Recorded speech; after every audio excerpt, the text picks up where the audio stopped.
Alors, est-ce qu'il y a un dénominateur commun oui. ce matin à la presse? Oui, il y a un thème très net dans les journaux de ce matin. C'est en substance qu'il faudrait fermer les frontières, opinion affichée dans beaucoup d'articles. Après, bien sûr, qu'on a appris la facilité avec laquelle se déplaçait en Europe le cerveau des attentats Abdelhamid Abaoud. Voyez Le Parisien aujourd'hui en France. Comment il s'est infiltré en Europe. L'Europe sommée d'agir, écrit aussi en une le journal Les Échos. Celui qui va le plus loin dans cette idée, c'est sûrement le Figaro.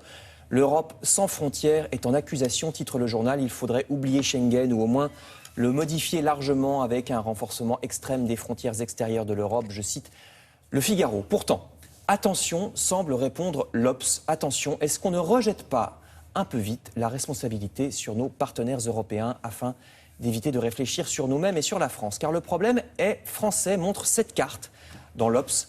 Problème du terrorisme islamiste, bien plus français qu'européen. Regardez, en 25 ans, c'est la France qui a eu de loin le plus d'attentats terroristes, 21 attentats en 25 ans, et presque tous, 19 sur 21, vous voyez, c'est la partie en vert, presque tous étaient islamistes.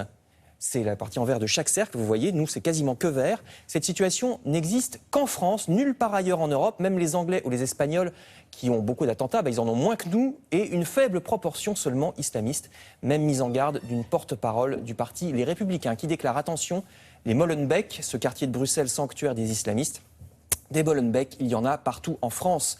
Manière de dire, balayons devant notre porte, balayons ce communautarisme islamiste de nos propres banlieues avant d'accuser les pays voisins. Balayons par exemple dans nos grandes entreprises nationales. Je vous ai parlé récemment de la RATP où la direction tolérerait que des employés islamistes arrivent en retard pour cause de prière ou bien refusent de serrer la main de leurs collègues femmes.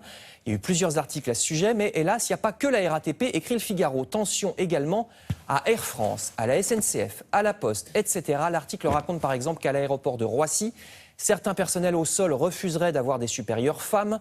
Des personnels navigants refuseraient d'aller dans les mêmes salles de repos que les femmes. Pareil à la SNCF où certains conducteurs refuseraient de conduire une locomotive après une conductrice femme. Jusqu'où ça va ?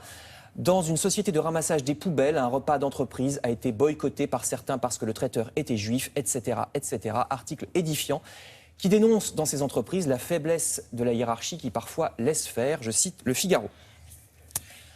Vous lirez aussi un peu partout, ici Libération et l'Humanité, vous lirez que Manuel Valls veut de nouvelles structures de déradicalisation, un centre qui ferait intervenir par exemple des islamistes repentis pour des actes de prévention auprès des jeunes, avec aussi une mise à l'écart dans les prisons des détenus islamistes pour pas qu'ils contaminent les autres. Mais il y a une polémique à ce propos puisque vous lirez dans le Figaro qu'un centre de déradicalisation qui existe déjà en Seine-Saint-Denis sous le régime associatif, ce centre doit fermer faute de moyens.